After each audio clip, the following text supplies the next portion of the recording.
Hello. Thanks. How are you?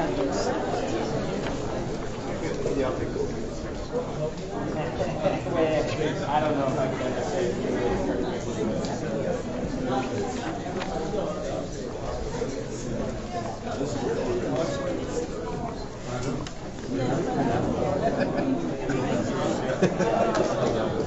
You like my background? You might give you a bigger pour now.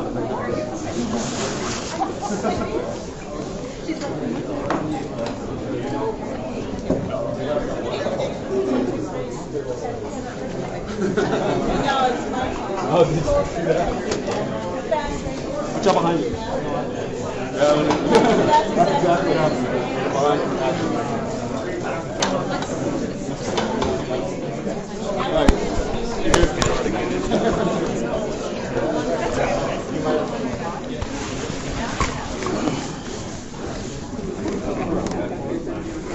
It's going to slide down here?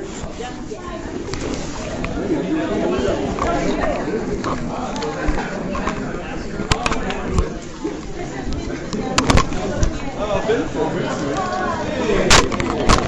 right. I know. I know. Nice to meet you.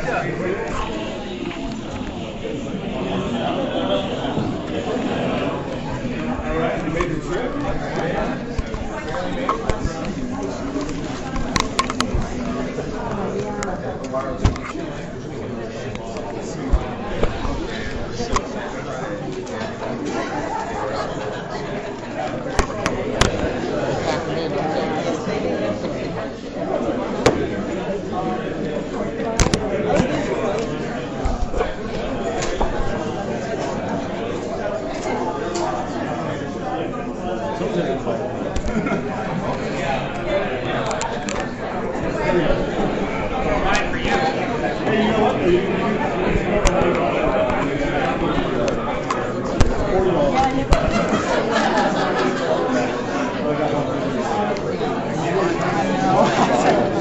I know. If I do this.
appropriate for today, I think. Just a glass. Good morning, everyone. Welcome to Taste Washington. This is our Saturday of seminars. We're really happy to have you guys out here. My name is Shane Bjornholm, and I'm the Education Director at the Washington Wine Commission. And I have enjoyed getting to create a lot of these seminars that happen today. So I'm going to friends with the WWC staff. And of course, one of the great ones of the day is the first one of the day, and that is here with Wine Library TV, Mr. Gary Vaynerchuk.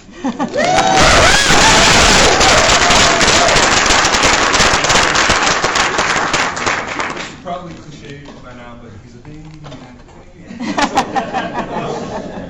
We are really excited to have him here. Obviously, he has revolutionized the marketing of wine, the selling of wine in our country, and probably going to do it beyond. The wine blogosphere is immense, and who would have thunk it? But Mr. Vaynerchuk, he really jumped on. So I don't think he needs an introduction whatsoever, but I want to thank him very much for coming out. He's a huge fan of Washington wine, and for that we are very grateful. And have a lot of fun. The format's going to be pretty simple. He's going to have an intro. Then he's actually going to tape a show, which he's only done once before live. So if he gives a Washington wine a bad review, heckling is fun. Drown out the camera. He starts to go 80. When he goes 90, silence. And then he's going to tape a show, and then afterwards you're going to have a good half an hour for him to actually go through the wines with folks. We have winemakers in the audience that actually made these wines. You can call them out. You're into it. So yeah, and so you get to learn from both sides of how this works. But without further ado, I'll give you Mr. Gary Vaynerchuk.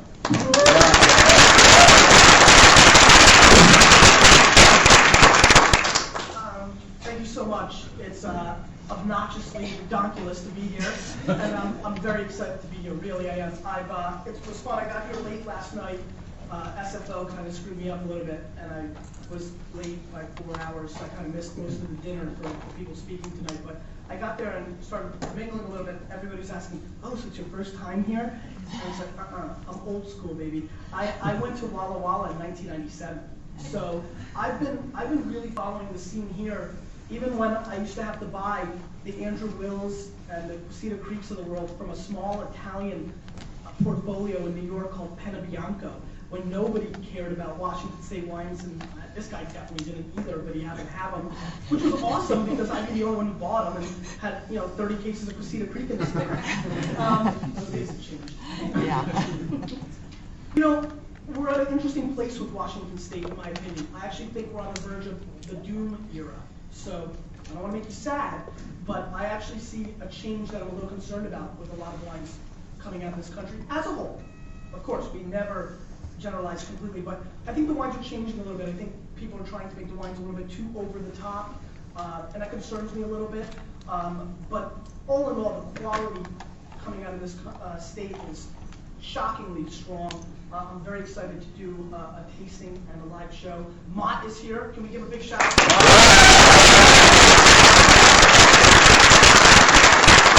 Mott has a crap memory, so I'm going to try to make him link up a lot of stuff.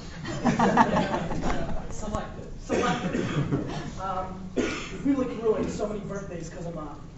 Mott, please make sure I give this shout out. Got it. Show goes. Got it. Why didn't you give me a shout out?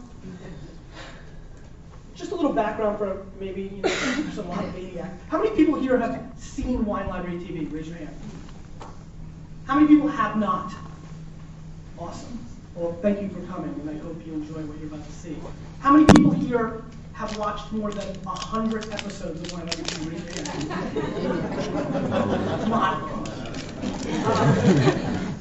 hand. So it is obnoxiously humbling to put on a show in your office and have tens of thousands of people watch every day.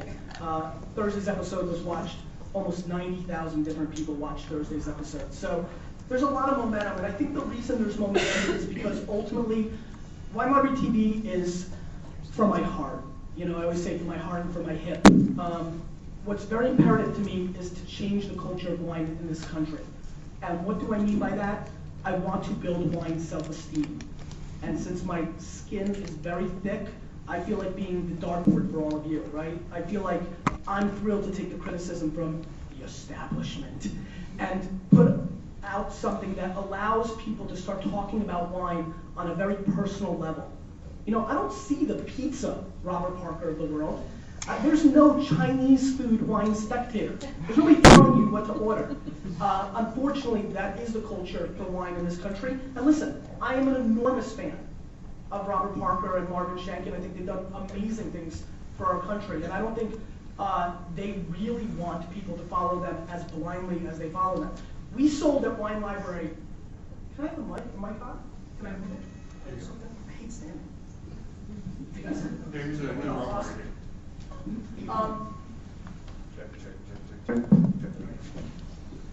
We sold $10 million worth of 2005 Bordeaux at Wine Library this year. Almost all of it because of Robert Parker. I mean, people spend crazy amounts of money on somebody else's opinion. That is stupidity. Really, it is. The problem is that people are not embracing their own palates. You know, people are scared. They're intimidated by wine. And it's expensive to try a lot of different things. That's why we've now started, and I'm going to start really revving it up once I stop traveling a little bit, this whole Thirsty Thursday tasting group concept. I'm really trying to, and I will, and I'm going to put my gusto behind it, to get a situation where everybody around the country starts getting together on the third Thursday and start tasting groups. Think about the concept, right? Tonight, for example, how many people are coming to the Vaynerchuk event tonight? Raise your hand. How many people would like to and have no idea what I just am talking about? So tonight, we're meeting at Seattle Storage. Right? Seattle Wine Storage. Seattle Wine Storage, which is across from Whole Foods, I just found out. From 6 to 9, all you have to bring is a bottle of wine or something to eat, and you can taste 90 wines, right? I mean, bring McDonald's, whatever you want. Right? So that, to me, tonight is going to be a great night, right? Because what's going to happen tonight is this. You're going to meet a lot of new people that all live near you, that love wine, that have the right thought process. You're going to taste 25 to 50 wines. Some of you are going to get excited and try to drink all 90. I want no liabilities. So what's going to happen is, hopefully, people are going to meet each other, right, and start tasting. Think about the third Thursday of each month. You come with a bottle, you meet with 25 people, and you taste 20 wines for a low price of entry. And hopefully, different wines. One of the last things I want to talk about, and then we'll do the show, and then we'll get into Q&A, is that there's too much hometown going on in America, really. And actually, in all of Europe, I just beat up a bunch of Frenchmen about this. There's too many people in this state drinking only Washington State wine. I understand supporting local. It makes all the sense in the world. But you have to mix it up for your palate. How many people here, tell the truth, how many people here have had Greco de Tufo? Raise your hand.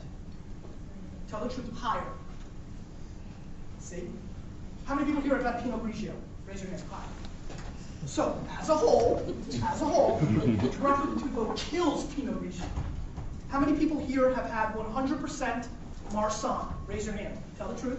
Yeah, Washington's that good. How many people here have had 100% Tannat? Raise your hand. That's good work. But again, still a minority. How many people here have had Syrah from Washington State? There's opportunities to expand your palate. There's so many things out there. How do you know that White Castle sliders aren't your favorite food if you've never had it? You don't. But we continue to do that in mind. And so my number one goal, if you promise me anything, if you like anything about me or anything I do, promise me that you will go on a 100-day mission to not try any varietal more than once for the next 100 days. I promise you, if you do that, at the end of 3 months, your palate will be in a totally different place. The luxury that we have by being professionals is, especially New York-based, big thing for us was that we get to try a lot of different wines. But it's expensive, I get it. But if you make a commitment to trying different things, I love how people are like, oh, Gary, I'm trying different things. I have these 9 different Pinot Noir producers. I'm like, what? You have 9 different Pinots. Don't fall in love. Just have crushes, right? So try different things. I really believe in that. And most of all, if you love it, you love it. And if it's, I had a wine the other day, I'll leave with this, that reminded me so much of playing Nintendo Kid Icarus in my friend Robbie Turnick's room. It smelled exactly like his house. You know how houses have that smell? Everybody's got that smell thing? It smelled exactly like his house. Like I smelled, what? I wish it was online on the TV because it was insane. I was like, the moment was like, time machine. There is no way. How many people here have been in Robbie Turnick's house in Edison, New Jersey? You see what I mean? I mean, it's personal, and you need to describe it personally. And I think looking up the key words, cassis and this and that, is just not going to put you where you want to be. It's just not. And so trying different things and feeling very comfortable in your skin and do it at tastings and do it everywhere you are. Tell them right to their face, this smells like my leather shoe. They will embrace it. I have more emails. As many of you know, because you watch the show, I get close to 1,000 emails a day. I read them all. It's all I do when I fly. The day planes have internet on flights is the day I'm done answering emails. It's my only saving grace. I catch up big time. I love it. These kind of shit. So many people tell me, Gary, I just got into wine only a month long. I went to a tasting in the store and I listened to you and I called this wine, blah, blah, whatever it is. And the winemaker flipped out and said yes. And invited me to the wine or crazy things. The wine, from the winemaker standpoint and from the winery standpoint, they want more individuality, right? I mean, as Psalms, which there's an amazing amount of great sommeliers here, they want the people at the table who aren't saying, where's your Harlan? Or give me something that's rated 95 points or above. That's suck ass. So, as I prep the show, as there are, the winemakers in the crowd, let me start with a couple of things. One, these are only my opinions. Two, I very much tell all the maniacs, as you know, every at least third or fourth show, don't listen to a word I'm saying. Embrace your own palate. You're going to taste along here. A lot of you are going to watch right now, taste along and say, my God, I totally disagree with that. Awesome. That's exactly the way it should be. But think about it. Think about the wines, smell the wines, taste the wines. And another thing, I have a very difficult situation because it's very tough for me to, in this next 30 minutes, break down these wines quickly, from the hip. These winemakers and farmers put so much effort into this product, and it's very difficult to critique them. And a lot of you know how torn I am to actually give them scores. I mean, there's a big part of me that likes it. There's a humongous part of me that hates it. Every time I flirt with it on the show that I'm going to quit, my email explodes. 2,000 last time, people said, please don't stop rating them. It gives us a guide. I understand. But remember that there are people behind these wines. There's a wine for everybody. And I'm really excited to do the show for you guys. So I hope you get ready. And I'm looking forward to the Q&A more than anything. I'm doing a lot of tech talks lately, and I think today's best part. Are you raising your hand already? So I'm setting this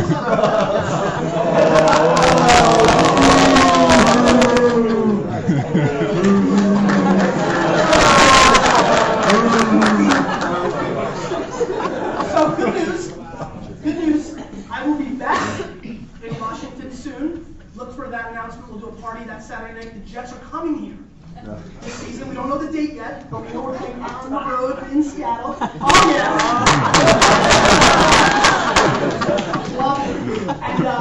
And so hopefully I'll see you there for that. And please, if you have any interest, please come tonight, 6 to 9. It's going to be awesome. And if you have any really cool wine friends, bring them. And if you have jerk-off wine fans, bring them. That's who I really want.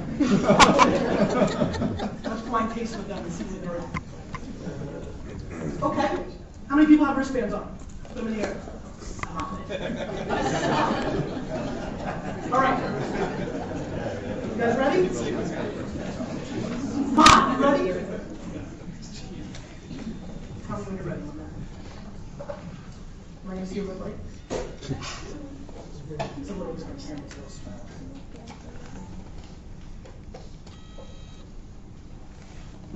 Hello, everybody, and welcome to Wine Library TV. I am your host, Gary Vaynerchuk. And this, my friends, this is the Thunder Show, a.k.a.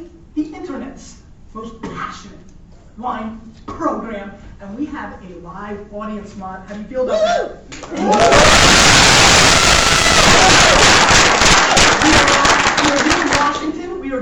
Washington Taste Off. A lot of you who watch the show know I'm a big fan of Washington State's as a whole. We never generalize. And I'm excited about this. We have a pink Jets bucket. We have a Seahawks bucket. We have 6 probably awesome wines. I would think they want to put some good wines here, but we're going to call them like we see them. Some of the winemakers in the crowd, I see some of them. Be careful what we say, but we're always going to tell the truth. That's how we roll, Mott, right? So we're going to get into the show. First and foremost, one more time on camera, I just want to thank you all for coming out here. You cannot imagine how humbling it is to actually have one fan, let alone a solid amount.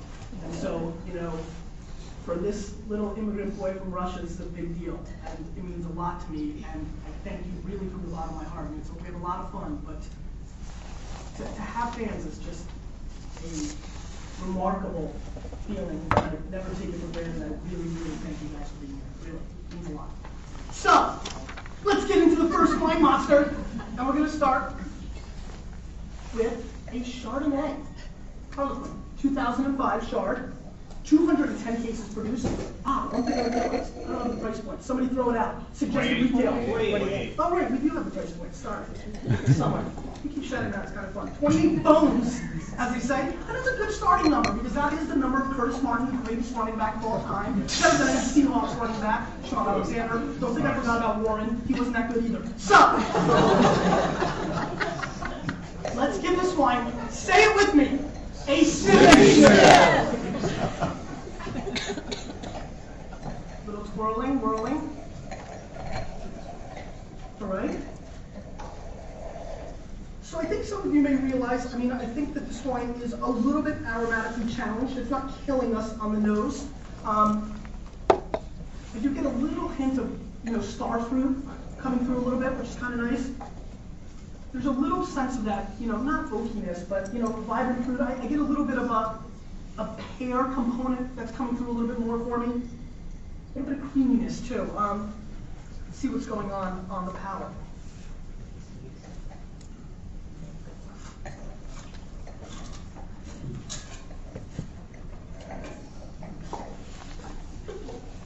So is it like an inside joke to make me have a pink bucket? It's pretty brutal. Actually, heck, I have a strawberry shortcake bucket. Put my little ponies on the shelf. This is nothing. Can't faze me. Can't faze me, Commission.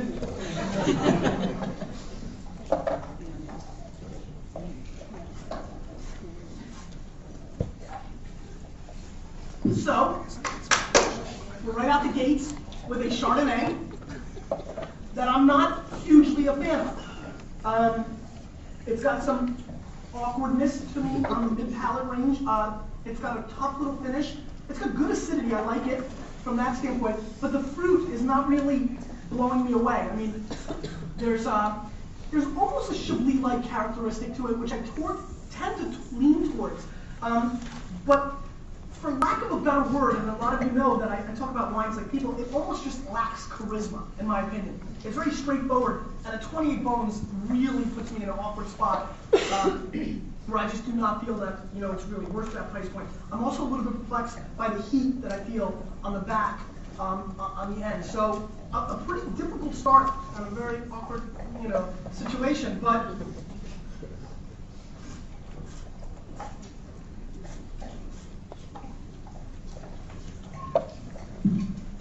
not my cup of tea. I'm going to give this wine a pass. I'm going to score this wine. What number is Dion Branch wearing for you? 82? 83? Does anybody know what Dion Branch was? Is there a single person in this room that does not know? Does anybody know Dion Branch's number in this room? 83. Okay, I thought it was 83. Thank you. It's a lack of football fans. You guys love the Seahawks. No? Well, you don't. I'm a big Brandon Moreau fan. The pitcher, they said him down. That killed me on my fingers. Anyway, 83 points in this one. I apologize. But definitely not the start I was looking for. Just a Chardonnay that I just don't see really any rhyme or reason spending your cash on. Just pretty simplistic. A lot of Chardonnay out there that tastes, between $12 and $14 that tastes like this. And we're going to move on. The next one, Cougar Crest Viognier 2006. Cougar Crest is a wine that has been on Wine Library TV. We fell in love with one of their products, in fact, it's Syrah. This is the 06 Viognier. I'm a big fan of any white wine that is, you know, Rhone grape varietals. I tend to be a big fan of those wines. This wine rolls in at 20 bucks. Somebody was ready. You were so ready. 20 bones? 20 bones. Okay. 20 bucks. Fair price for Viognier right off the top. I mean, if it's 20 bucks suggested retail, that means Wine Library probably sells it for $9.99. So, good opportunity possibly. Some nice color in mine. I think this would be a good time to pour out a little for all the homies that couldn't be here with us. You know, they're a little sad they couldn't be here, but we have to pour it out for them. You know, hopefully we'll see you tonight at 6 to 9. Let's go with a little bit of a snippy snip. Now, see, now we're getting into something. Aromatically, I'm excited. Now, this is what happens with Viognier. The aromatics on Viognier are always seductive, and they're a tricky wine. This is the same theory I have with dessert wine in America, that nobody knows how to rate it, because we're suckers for the sugar. That's right, every wine critic scores dessert wines too high. Kind of like I rate every Viognier too high, because I'm a sucker for the aromatics that the Viognier grape tends to bring to the table. Really oily, nice lychee fruit, really, really pretty. Who likes the nose in this wine? Raise your hand. Yeah, it's going to be overwhelming. I mean, there's some nice floral kind of components to this wine as well. I would be more than happy to say that David and Debbie brought some aromatics in this wine. So let's give it a whirl.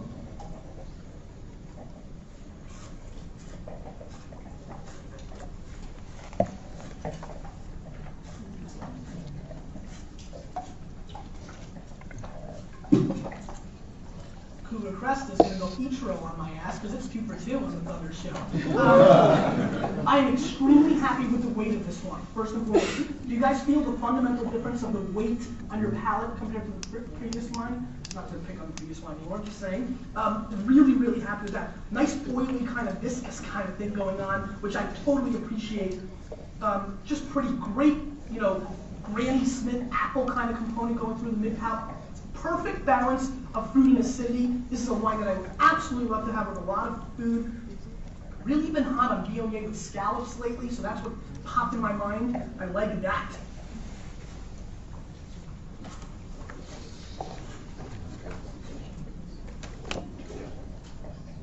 I'm feeling it. How many people in this room do not like this wine? Don't lie, raise your hand. You guys are such hometowners. Zero. This is for all you maniacs. I don't 0. I like this wine. It's got a lot of complexity, a lot of fruit. You know, I'm almost getting on the finish kind of like some rocky kind of feel, right? Like going, you know, like to the pond, picking up a rock that's got some ocean, like pond water on it. Kind of nice. I like it. You like that pond water? You don't see that every day, huh? Good wine. And for 20 bones, again, suggested retail, so probably you can get for less. This is an exceptional Viognier value. I'm pretty high on this wine. I'm going to go 90 points on this wine. I like it. I like it a lot. I think it's a very good bottle of wine, very fair. And you know, ultimately where I think I'm really leaning towards this wine, guys, is that I picture myself being very happy drinking this wine by itself or with food. And when you can double bubble me, I'm a happy boy. Let's move on. Nefarious. This package is awesome. First of all, I'm not sure if this package is awesome or scaring the crap out of me. This package is kind of awesome. Nefarious Stone's Throw Riesling, 2006. This wine is coming in at 18 bones. Very good. 18 bones, which is a little pricey, not too bad. No screw top, interesting. Counterculture for Riesling. I like that. The package is awesome. Does anybody know who the character is? Awesome. It's awesome. Anyway, let's see what's going on here. Really excited about Riesling as a whole coming out of this area. Been hearing some rumblings about Albarino making a push in this area. Excited to see what's going to happen with that in the future. Mom, what do you mean? You scared? You're scared of the character, right? Yeah, don't be scared. Don't be scared. Snippy snip.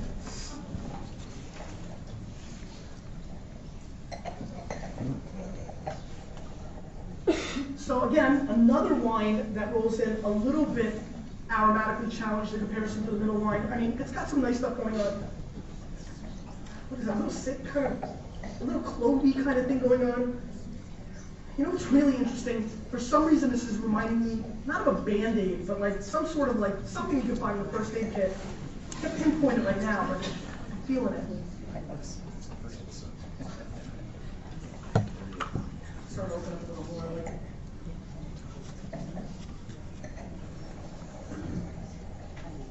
120 cases produced.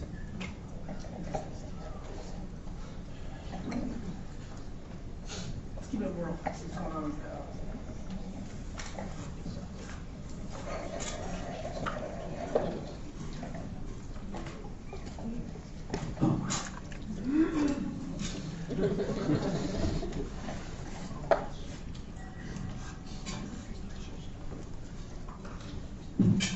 It's an interesting kind of little wine, right? Has some residual sugar going on. Definitely a little bit sweeter. I like the fact that as I'm yapping to you, on the finish, the palate is getting a little bit more dry, so you kind of start to kind of go to that and sugar content. Kind of basic for a Riesling. Nothing, you know, nothing too crazy. We'll just give it a little bit more blow.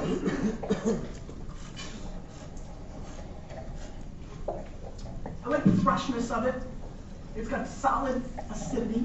I get a little bit of like the inner, you know when you're done eating a pineapple, it's like the inside, the rind, you know, that whole part. Like, I'm big on eating after people in my family, like especially chicken wings. I'm huge on it. I can clean those suckers out. And with the watermelon, right? So like the watermelon, like my dad, he just leaves so much, so I get all up in there. And then the rindy part, so I get a little bit of that flavor profile. That's a great little product to go and eat. If you can, just cut up the pineapple, the watermelon, give it to somebody else, and eat the rind. It's a characteristic I find a lot. I'm perplexed a little bit by this wine. I'm not really sure if I like it or if I don't, to be very honest with you. Ultimately, there's just a lot of things that race through my mind that I've had between $8 and $12 that are equal to this and maybe even a little bit more charming. So that's bothering me. It's the price point for sure. It's a wine that I think a lot of people would like. I think there's some flavors in there that people don't like. I'm getting a little bit of a cantaloupe component now, also on the tail end on the finish. I'm probably going to just want to pass. You know, ultimately, I feel like it's lacking maybe the complexity I'm looking for in Riesling. And you know, what I love about Riesling is its high acidity, right? I want the wine to cut my tongue like a razor blade, and this definitely doesn't. So that's my personal thing. If you're looking for a little bit more sugar, maybe this is something that could appeal to you. I just think there's a lot of German alternatives that are going to please you greater than this. Overall, I'm probably going to give this wine an 86, and definitely for the price point, I'm going to give it a pass. Let's move on. Gramercy, Cellar Syrah. This little package, right? Walla Walla, 2005. It's 40 bones. Zoom it, Ma. Zoom it. How many people have had this wine in test? Raise your hand. 2005. One more time. Okay. How many people have had wine from Gramercy in the past? Good. Good. You suffer a lot. Let's give it a sniffy sniff.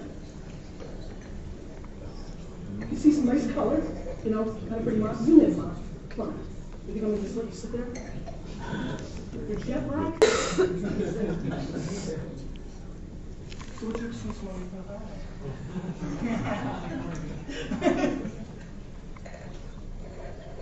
Some nice vibrant fruit on the nose. I get a really obvious black cherry component, which is fine and dandy.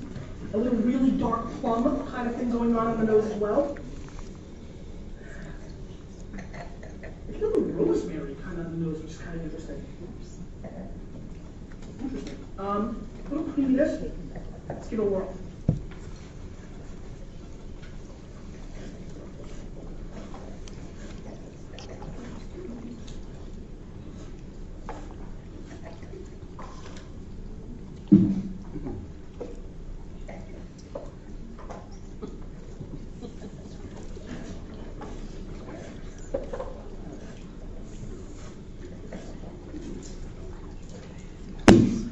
Interesting wine.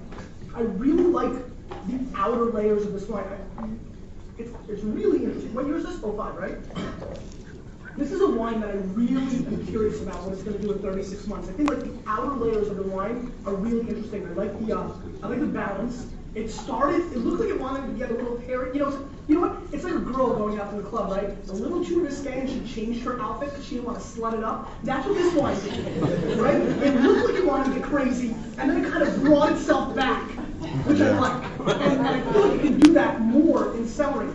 The food is very solid, very clean. The source of this food is something I'm interested in because I like it. There's a little nice black pepper kind of component going on. But the outer layers, the beginning and the end, I like the balance. I like the balance of the tannins of this wine.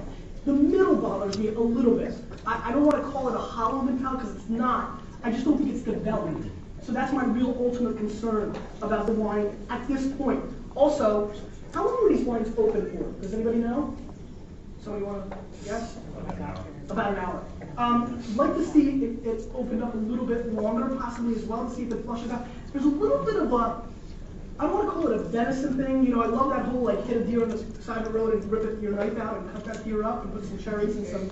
That's right, very nice. And some black pepper. I get a little bit of that. It's a little gamey, a little meaty. Do you guys get that in the mid palate? I get a little bit of that. There was a raspberry jam component. This is a pretty interesting little wine. I think it's a wine that is. Let me just go one more time.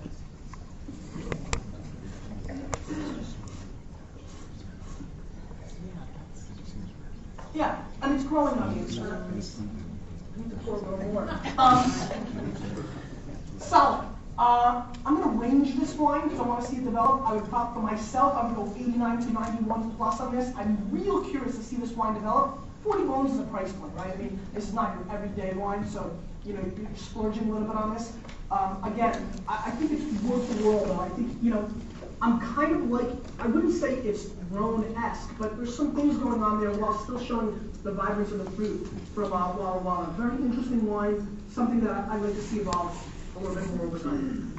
Nicholas Cole, Camille 2004. Yep. And this rolls in at $48 US.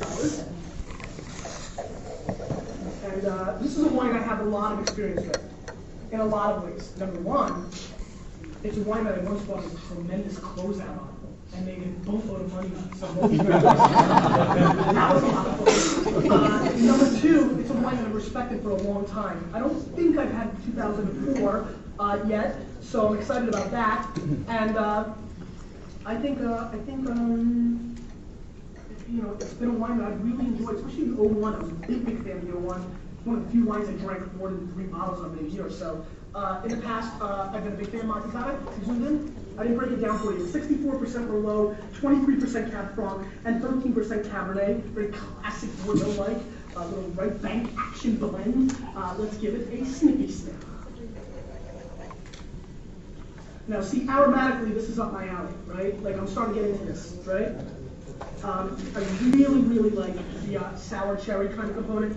It's getting a little earthy. There's a little green action, almost a hint of mint on the nose as well, which I'm a big fan of. How many people are picking up the subtle mint on the nose? Yeah. A little rhubarb and a little red radish on the nose as well. This is a very interesting blend of fruit and vegetables. I'm always going to be a fan of that kind of component. Really, really interesting. I like it. This nose is very good. Let's give it a whirl.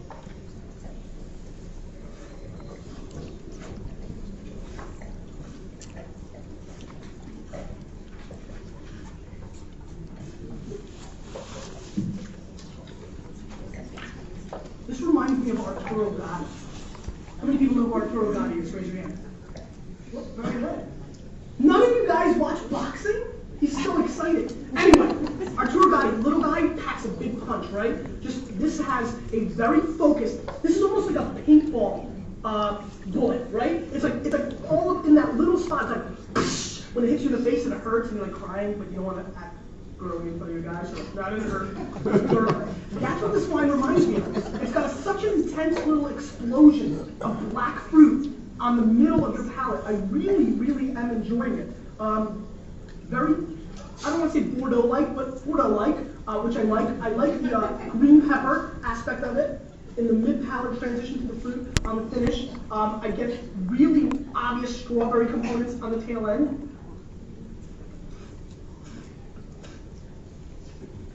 And see, this has a soft spot in my heart because, not because of all the cash you made on it, because this reminds me of the wine that I kind of, like, those early Bordeaux's that I really kind of like. This is kind of the wine that was cool and popular when I first got into wine. And the wine that I was like making fun of in the late 90s and trying to get people to drink Barossa Valley Shiraz and drink the Spanish wines that were coming on the scene, and the wine that I'm now gravitating towards back because the pendulum swung too far to the fruit bombs. How many people in this room like this wine? Raise your hand.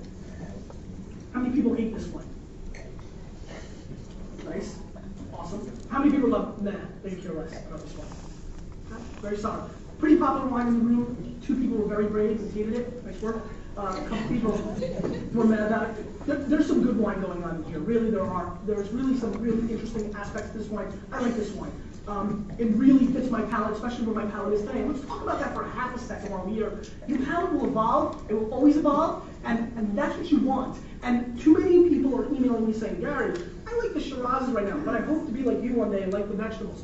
No, don't like vegetables if you don't. I legitimately grew up liking vegetables more than fruit. Like my mom's like, you want a pear? You got celery, Mom? That's who I was, right? But not everybody's like that.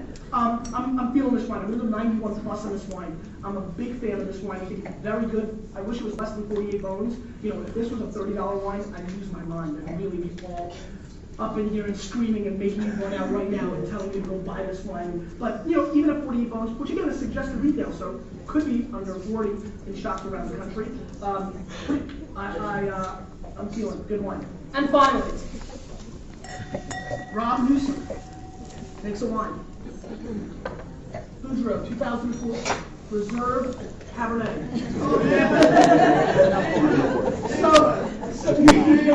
This wine rolls in at a low price of 100 bones. Not bashful. Zooming in mind. So we had an interesting experience, a little backstory in this wine. It got sent to us. I was running late. I was like, let me do a show. I'm like, oh, here's a box. Opened it, put it on the table, and tasted the wine. And fell in love with the regular Cabernet. So much so that I felt that the production was so small, and I asked the Vayner to join the mailing list and seek out the wine. And I think Mr. Newsom felt the effects of the Vayner and got some phone calls. And we are not going to score this wine any better. There we go. We are not going to rate this wine any better because Mr. Newsom was quoted in the Washington Post saying, besides Robert Parker, Gary Vaynerchuk is the most influential winemaker in the world. Now, having said, besides Gary Vaynerchuk, Robert Parker is the most influential critic in the world, maybe you would have his every shot. But I've been very, very, very impressed with these wines. In the past, I've had some of the other wines off camera, and I'm pretty excited that I've still not had this. So this will be my first take on this vino. 100 bones, ballsy.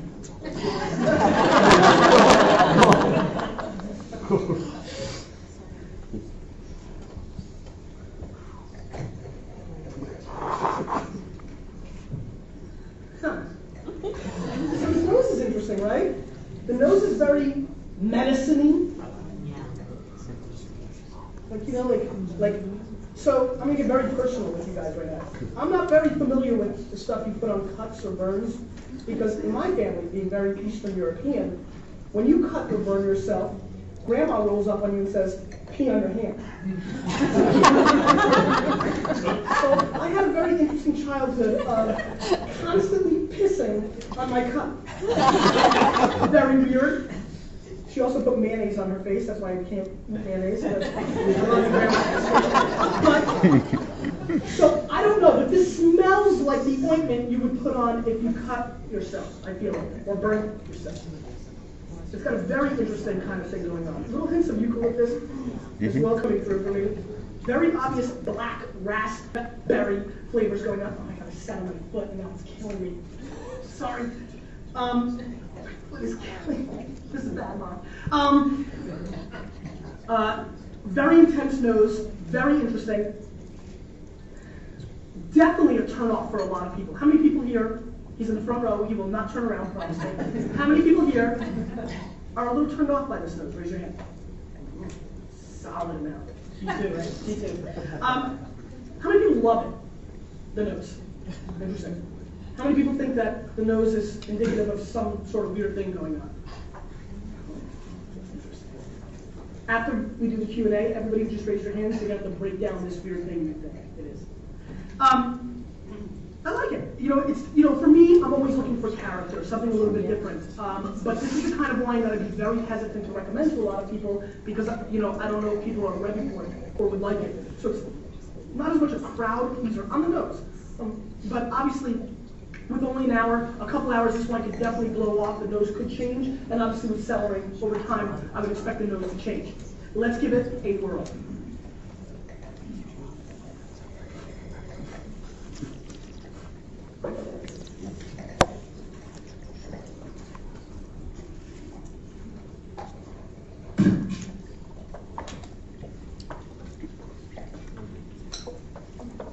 So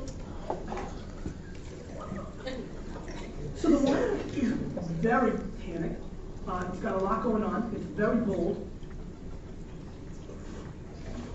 It's got an intense flavor. The fruit, again, is very pure. The fruit, Rob, do you buy the grapes? Yes. You better have a contract locked up because the fruit is very pure, very good.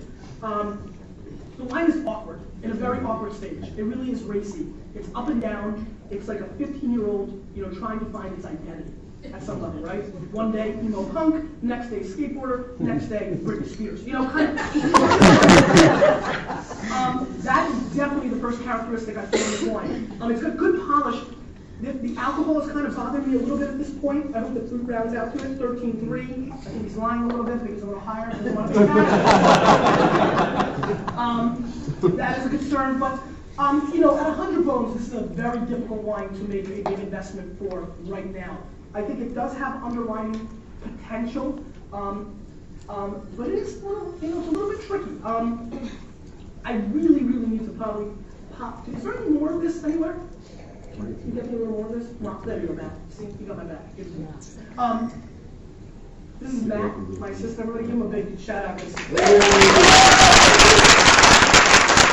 no way I'm here without him. I have no idea what my schedule is. Matt, help me. This is interesting. Now see, this is what's fun, right? Now I smell it again, right? And I'm almost like thinking about like pina colada, almost like coconut kind of thing going on in the nose, right? You feel it, right? Now see, that is a different thing, right? Because I'm all about the coconuts. So this is a very complex wine, obviously, and very youthful and will evolve. It's like, when we go, I just got back from Bordeaux and tasted all the first grows out of barrel. Anybody who's telling you they know this.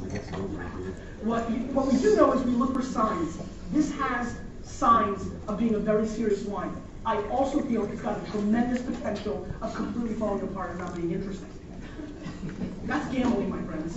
That's gambling. So I'm really excited to see where this wine goes over the next 3 to 5 years.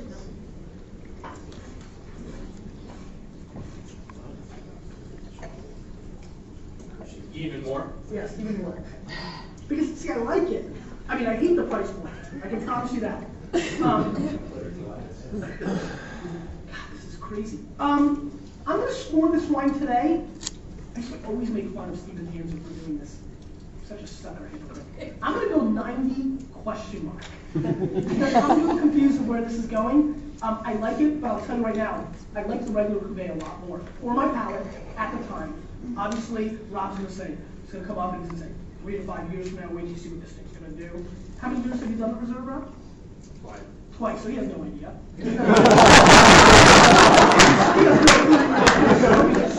Sure, he's hoping, and there are very serious components that could put this wine together and make it special. But it's a risky play, my friends. It's a risky play. I like it though, and I'm curious to see where it goes. I'm going to hang on to this bottle, hang out with it for the next 6 or 7 hours and see where it evolves to. That's the show. I'm super excited. I love doing the live crowd. It's kind of tough though, right? Because like I'm tasting it, I'm smelling it, and some of you are like, oh my God, I'm gonna hurt that person's feelings. But all in all, a pretty good showing. I'm very surprised at the Nicholas Cole. I don't know why. I shouldn't be, but I really liked it. I really think that it's the wine that shined. But maybe the Coupe de Crest, $1, right? I mean, really dominated.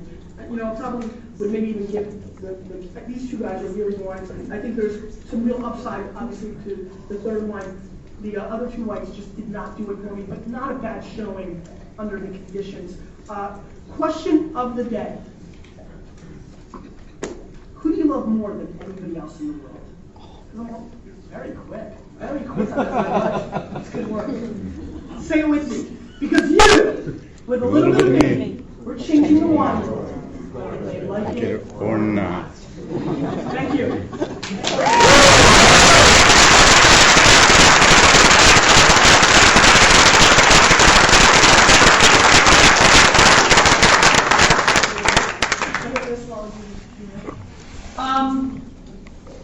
Awesome. Yeah. Thank you. All right, in order, favorite wine of the tasting. Ready? Your favorite wine of the tasting. How many? Your favorite wine of the tasting. How many people like? Okay. How many people's favorite was the Riesling? Very nice. Way against you. Awesome. Good. Good. God bless. It's not just because I'm sitting next to me. Totally. Listen, it's okay to be wrong.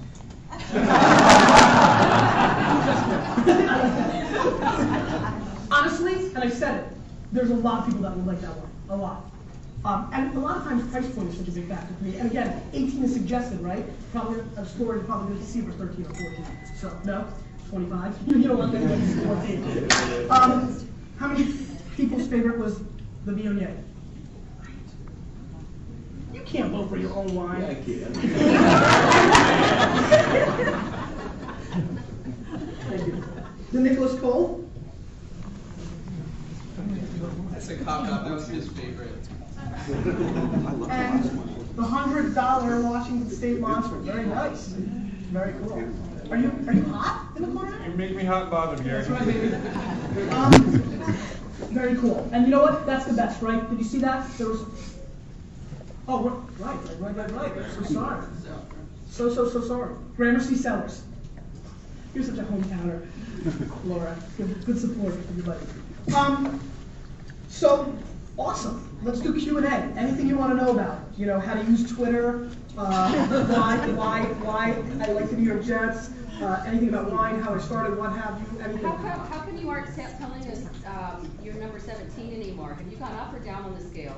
So, if you're wondering what I was talking, what she's asking about, I used to intro the show instead of the most passionate wine program as the 13th most popular wine program on the internet. The problem was, so many people were emailing me, hundreds a day, asking, Gary, I love your show. How is it possible that there's 12 other shows that are better than yours? And more importantly, what are they? So at first I was having fun when I wasn't getting that many emails, and I was sending them to like random things that didn't exist, like theawesomewinevideoshow.com, and they'd click it and it'd be like an error, you know. But then I couldn't handle the email chain anymore, so I just had to change it because it was just spurring too many emails. Could you have done this without Web2All? Could you have built this community with traditional media? Yeah. Because nobody would have, the cost of entry was too high, right? I mean, I would have had to start my own publication. And that takes a lot more time. You understand, the time and effort, well, I put in, time is probably not the problem, right? But the time that I put in is for my friends, my fans, right? That's my time. Doing the show is a piece of cake. If I call one of the wine directors, can you bring up 4 wines of something? And that's the show. Nobody, you know, which is probably a problem, right? I should probably do a little bit more homework on the wines, maybe 30 minutes, probably could make a more educational show. But there's something about the fact that the bottles get opened, I walk into the spot, and I just go, that is real. And I think a lot of people attach to the realness of that. I think that's a big factor of why people like the show. And I like it, right? Like, the golden rule is, I've really stopped tasting a lot of wine for the store. I'm letting the guys do it. And the only rule really for the wines are, don't put anything that we have any kind of position on. You know, I refuse to taste any wine that we have more than 5 or 6 cases in the store of. And which is why everybody's like, your show's getting too popular, it's sold out. I'm like, no, we're not that popular, we only have 3 bottles. You know, I mean, there's no value in me putting a wine on the show that has 100 cases downstairs, because the fact of the matter is I am wearing 2 hats, and I respect that and understand where people are coming from.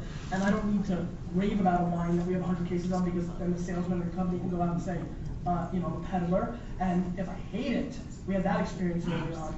We had 186 cases of the Sauvignon Blanc that I said it was, I'd rather drink toilet water, and that was a problem. So that was a problem. So luckily, a lot of people who shop in the store, don't watch the show, and get sold through. And most of all, everybody has their own palate, right? And so that's the key. That is the key element of the message. I love that people want to try wines that I like, but I also know my palate is in a very different place than a lot of people. I'm a very big vegetable. I will drink Chinon and Bourgogne from Loire Valley over anything almost constantly. There's just not a lot of people that do that, and so, but it's, I found myself leaning towards, you guys watch a lot, I'm finding myself leaning towards fruit again, the bombs a little bit, not all of them, because the boarding house didn't do so well the other day, but, so, no, I could have not, I definitely couldn't have, because, think about what the tools I use, right? I'm a video blog, I use Facebook, I use Twitter. How many people here have a Twitter account? Raise your hand. How many people here have a Twitter account before I started talking about Twitter? You're talking a year and a half, huh? Nice, good work, techies. I like it. So, that's true, good point. The fact of the matter is there's a lot of technologies and there's more coming. This whole quick, who knows what quick.com is, QIK. This technology is crazy. Starting probably next week, I'm going to be live streaming Wine Library TV live at the moment. Better than YouTube, Ustream at some level because it's this little camera. You can just, it's incredible. And so technology is going to change the game, right? We will never be in the era where there will never be another Robert Parker, ever. There will never be a wine spectator again. I'm not that, even though the LA Times said I was, I'm not. My community, I've watched the Vaynerchuk grow. Now that we're into our third year, the people that have been with me from the get-go have been more and more every day outside of my palate. I love that. That makes me happy. That's yes, sir. Sarah. Watching you talk about family, and I know you're a businessman, and I know your celebrity is growing. I'm really just dying to know what a typical day for you is like. Really? Want me to get real graphic? Yeah, really. What is it like? Do you see your wife? I wake up and I go to the bathroom and I do email while I poop. Not real answer. So some of you have gotten emails while I was pooping. I take a shower. I drive to the store. It's like, I get to the store around 9:30, 10:30 even. Because I've been missing traffic. I do reverse commute. I was working out until all this traffic has really broken my rhythm. I need to get back up on that. The camera puts on 10 pounds. And I basically sit down in my office and start doing whatever I'm doing, right? So for the last couple of weeks, I've been all about Twitter, right? And working that angle. I answer email all day. I have phone calls, interviews, biz dev stuff that Matt sets up for me. I miss half of them. Matt's like, you're poor Matt. He's like, did you call Johnson? I'm like, he's like, all right, I'll reschedule. So I don't, I have a lot of conference calls and, business development stuff. I've been offered over 100 television deals at this point. So I talk to my agents in LA a lot. So that's a lot. I talk to my PR team a lot because a lot of people want to do stuff like that. But basically my day is really answering fan emails. Then I'll decide, oh crap, I gotta do the show. So I do the show. We've done 400 and something shows, and we've never stopped the camera once. It's always been one take, and we never edit. So it's easy to do the show, right? Mott's crazily overrated. So we do that, and then I sit back down, and now I've been taping a lot more GaryVaynerchuk.com stuff. How many people have seen GaryVaynerchuk.com? How many people watch Wine Library TV religiously and have no idea what GaryVaynerchuk.com is? Nice, check that out. So GaryVaynerchuk.com has been really good for me. I'm the kind of guy who refuses to be unhappy even at 0.0001%. So on my 30th birthday, I freaked out. I was driving to work on my 30th birthday on November 14, 2005, and said, this is not what I want to do anymore. I just don't want to be the greatest wine retailer of all time. It's not what I want to do. You like it, right? I want to change wine. I went to a tasting with like 13 people 2 nights before. Greatest guys, Wall Street type guys, greatest guys, and they are great. I've done baseball games with them, and they were jerk-offs to each other that night. They're trying to outdo each other. Whose people is it, right? It was terrible. They were just rude to like fundamentally I was like, the culture is broken. There's something about wine that is bringing the douchebag out of everybody. And I'm like, I have to change that. I have the marketing savvy to do it, and I'm gonna do it. And I basically, there was a couple of internet things going on. Zay Frank and Amanda Condit were doing well on the internet. Some videos ready. SNL's Lazy Sunday skit came out, blew up. I was watching YouTube for a while, grow at that point. I was like, okay, I'm gonna do this. And basically, that was a very busy time of year.